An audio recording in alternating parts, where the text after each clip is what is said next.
اعوذ باللہ من الشیطان الرجیم بسم اللہ الرحمن الرحیم. خواتین و حضرات السلام علیکم ورحمۃ اللہ وبرکاتہ و مغفرتہ. پروگرام احکام شریعت اور عقائد سے متعلقہ تفصیل کے ساتھ آپ کی خدمت میں ایک دفعہ پھر حاضری کا شرف حاصل ہے. جیسے کہ آپ کو معلوم ہے کہ ہم اس وقت عقائد اسلام پر گفتگو کر رہے ہیں. ویسے ہمارا مین ٹاپک تھا فرض علوم،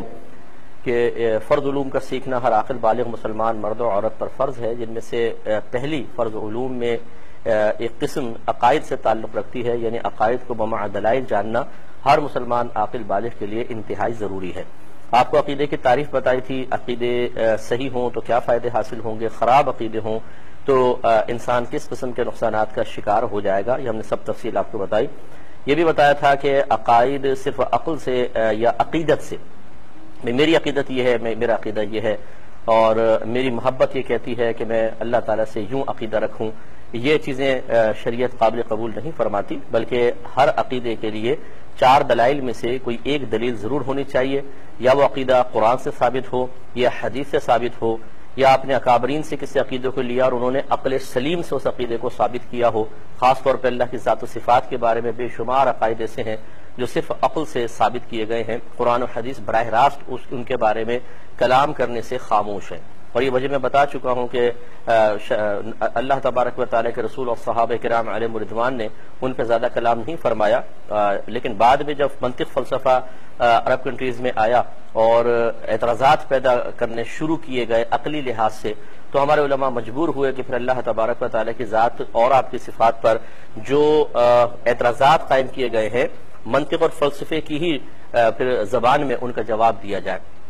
تو بہت سارے پھر عقیدے ایسے ہوئے کہ اللہ تبارک و تعالیٰ کی ذات اور صفات کے دفاع کے سلسلے میں وضع کیے اور عقلی لحاظ سے ان عقائد کو بیان کیا گیا. چوتھا سواد اعظم، بڑی جماعت آپ کو بتائی تھی کہ اگر مسلمانوں کی میجورٹی کسی عقیدے پر ہے تو کبھی بھی ایسا نہیں ہوگا کہ مسلمانوں کی اکثریت کبھی گمراہی پر جمع ہو جائے. لہذا اگر ایک عام شخص یہ کہتا ہے کہ چونکہ مسلمانوں کی اکثریت اس عقیدے پر ہے، اس وجہ سے میں اس عقیدے کو اختیار کرتا ہوں، تو بالکل یہ اس کے پاس ایک شرعی دلیل موجود ہے. پھر آخر میں نے آپ کو یہ بتایا تھا کہ اخلاق بہت اچھی چیز ہے، ہمیں حسن اخلاق سے ہی ہر ایک سے ملنا چاہیے. ہمارا مذہب اسلام کافر انسانیت کے نام پر کافر کے ساتھ بھی اچھے سلوک کا ہی درس دیتا ہے. ہم کسی کو حقیر اور کمتر نہیں جانتے ہیں، لیکن اگر کوئی شخص اپنے عقائد میں خرابی پیدا کر لیتا ہے اور مثال کے طور پہ نام کا مسلمان ہے لیکن عقیدے میں بہت زیادہ ایسی خرابی پیدا ہو جائے کہ جو عقیدے کی خرابی اسلام کے بنیادی عقائد سے ٹکرا رہی ہو، متصادم ہو جائے، تو پھر یاد رکھیے کہ اب اس شخص کے ساتھ اخلاق بدل جائیں گے. اب اس کے ساتھ حسن خلق کی یا اچھے اخلاق کی صورت یہ ہوگی کہ ہم اس کا سوشل بائیکاٹ کریں، اس سے کلام کرنا چھوڑ دیں، اس کی خوشی غمی میں شریک ہونا چھوڑ دیں، اس وقت تک جب تک وہ اعلانیہ طور پہ توبہ کر کے دوبارہ اس طرف مائل نہ ہو جائے. اس میں بعض لوگ برادریوں کا نام لیتے ہیں کہ جی برادری تھی، کیا کریں جی، برادری میں کوئی ایسا ہو گیا تو برادری کوئی چھوڑی جاتی ہے، خاندان کوئی چھوڑا جاتا ہے، جی دنیا ہے، جی کرنا تو پڑتا ہے، سب کچھ ہے، جی محلے والے ہیں، جی دوست احباب ہیں، اس کا عقیدہ اپنے ساتھ، میرا عقیدہ میرے ساتھ. تو میں کوئی تفریق کی بات نہیں کر رہا ہوں، لیکن یہ تو نبی کریم صلی اللہ علیہ وسلم نے ارشاد فرمایا کہ اگر کوئی شخص ایسا عقیدہ رکھتا ہے جو ہمارے اسلام کے بنیادی عقائد سے ٹکرا رہا ہو تو پھر ہمارا رویہ اس کے ساتھ بدلنا ہوگا. ہمیں اس کو ہم اس کے ساتھ رویہ کو بدلنا ہوگا اور اب اس کو اس غلطی کا احساس دلانا ضروری ہے، کیونکہ اگر آپ احساس نہیں دلائیں گے تو آہستہ آہستہ اس کی بد مذہبیت سرایت کرے گی دوسروں کے اندر بھی، اور اس طریقے سے معاشرے کا بڑا حصہ بد مذہبیت کا شکار ہو سکتا ہے. اور اس سلسلے میں نے آپ کو نبی کریم صلی اللہ علیہ وسلم کی حدیث سنائی تھی کہ آپ نے ارشاد فرمایا کہ میری امت میں 2 گروہ ایسے ہیں جن کا اسلام میں کوئی حصہ نہیں، ایک مرجئہ اور دوسرا قدریہ. تو آپ کو بتایا تھا کہ مرجئہ وہ فرقہ سرکار نے دیکھیں یہ پہلے سے ہی پیشن کوئی فرما دی، حالانکہ کوئی صحابہ کرام علیہم رضوان میں معاذ اللہ ایسے تو نہیں تھا، تو بعد میں آنے والا تھا. تو سرکار نے اللہ تبارک و تعالیٰ کے عطا کردہ علم سے مستقبل کے بارے میں بتایا کہ ایسے 2 فرقے وجود میں آئیں گے. ایک مرجئہ ہوگا جو انسان کو مجبور محض کہے گا کہ اس کا کچھ عمل دخل ہے ہی نہیں، جو کچھ ہو رہا ہے بس اللہ کی طرف سے اللہ ہی کر رہا ہے، انسان نہیں کرتا ہے، بالکل مجبور محض. اور دوسرا قدریہ کہ وہ تقدیر کا منکر ہے کہ جو کچھ ہو رہا ہے وہ انسان کر رہا ہے، اللہ تعالیٰ کا کوئی فیصلہ اس کے کسی عمل کی راہ میں رکاوٹ وغیرہ نہیں ہوتا. اور ان کے بارے میں سرکار صلی اللہ علیہ وسلم نے ارشاد فرمایا کہ یعنی قدریہ اس امت کے مجوسی ہیں اگر بیمار ہو جائیں تو ان کی عیادت نہ کرو، اگر مر جائیں تو ان کے جنازے میں شرکت نہ کرو۔ اور ایک روایت میں ارشاد فرمایا کہ تقدیر کا انکار کرنے والوں کے ساتھ نہ اٹھو بیٹھو، نہ ہی گفتگو میں ابتدا اور خندہ پیشانی سے کام لو۔ معلوم یہ ہوا کہ بعض چیزیں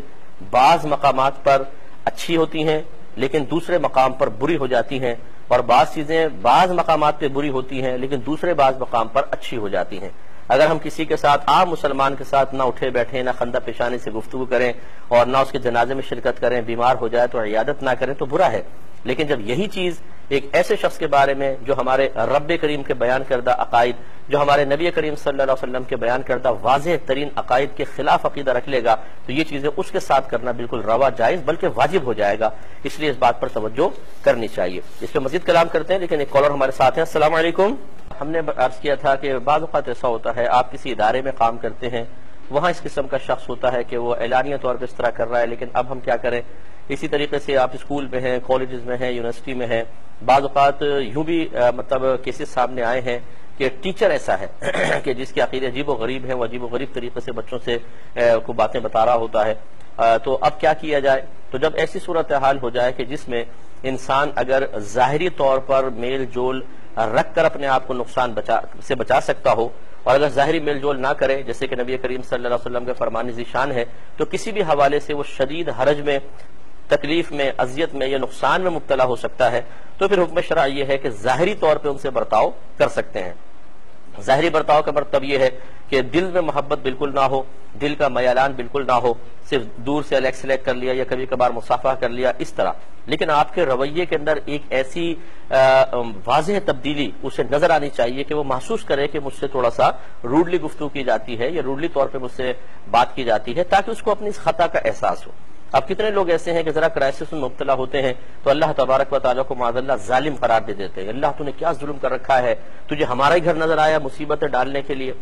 ایک دفعہ ایک کیس ایسا آیا کہ کسی نے جسے اللہ تعالیٰ کی طرف سے کچھ پیدر پہ مشکلات آئیں تو ایک بوڑھی اماں نے کہا کہ اللہ تو بھائی ہمیں بھول ہی گیا ہے بالکل۔ تو اس قسم کی چیزیں جو ہیں یہ بھی مطلب بہت سخت جملے ہیں اللہ تعالیٰ کی طرف عیب کی نسبت کرنا۔ تو اب ایسے شخص سے اگر کوئی ضرورت نہ ہو تو یہی رویہ اختیار کرنا ہوگا کہ اس کے ساتھ ہم قطع تعلق کریں تاکہ اس کو اپنی خطا اور گناہ کا احساس ہو۔ اور اگر کوئی بالفرض ایسی مجبوری ہے کہ آپ وقتی طور پہ قطع تعلق نہیں کر سکتے، لیکن یہاں پہ دو چیزیں ہیں، ایک عزیمت، ایک رخصت۔ عزیمت تو یہ ہے کہ چاہے کتنے نقصان ہو آپ نہ اس کے ساتھ صحیح رویہ رکھیں، یہ لیکن یہاں پہ شریعت رخصت دے رہی ہے، وہ میں عرض کر رہا ہوں کہ رخصت یہ ہے کہ انسان ظاہری طور پہ رویہ اس کے ساتھ ایسا کر لے، ورنہ مطلب یہ کہ اس سے اوائڈ کرے، یہی شریعت کا تقاضا ہے۔ اور آپ اس کے لیے رول ماڈل اگر بنانا چاہتے ہیں خاص طور پر تو صحابہ کرام علیہم رضوان کو بنائیں کہ جب نبی کریم صلی اللہ علیہ وسلم نے اعلان نبوت فرمایا تو ان کے بڑے بڑے خاندان تھے، برادریاں تھیں، اور عرب میں خاندانوں کے لیے، برادریوں کے لیے، قبیلوں کے لیے سال ہر سال جنگیں چلتی تھیں، وہ آپ سب جانتے ہیں اگر آپ نے تاریخ پڑھی ہو۔ لیکن جب میرے آقا صلی اللہ علیہ وسلم نے اعلان نبوت فرمایا اور صحابہ کرام سرکار کے ساتھ ملے تو پھر کیا برادری، کیا خاندان، کیا دوست، کیا احباب، کیا محلے والے، سب کو یکسر چھوڑ دیا، دعوت دی آ جائیں، نہیں تو قطع تعلق ہے۔ پھر سرکار نے ہجرت کا حکم دیا تو ایک نے بھی ایسا نہیں کہا معاذ اللہ یا رسول اللہ برادری کو بھی دیکھنا پڑتا ہے، خاندان کو بھی دیکھنا پڑتا ہے، کچھ دنیاوی تقاضے بھی ہے، نہیں، کیونکہ ایمان امتحان ہی یہ ہے ایمان کا کہ جب اللہ تبارک و تعالیٰ اور اس کے رسول کریم صلی اللہ علیہ وسلم کی بات آئے تو پھر انسان پہلے اللہ تعالیٰ اس کے رسول کی مرضی کو دیکھے گا، ان کی رضا کو دیکھے گا، اس کے بعد پھر کسی اور کی رضا، کوئی اور خاندان اور کوئی کسی اور رشتے کو دیکھا جائے گا۔ اگر اس امتحان میں ہم پورے اتریں گے تو انشاءاللہ آگے کامیابی ہے، اور اگر اس امتحان میں پورے نہیں اترے تو یہ برادریاں میدان معاشر میں یا قبر میں ہمارے ساتھ نہیں جائیں گی، اس کا پھر امتحان وہاں دینا پڑے گا۔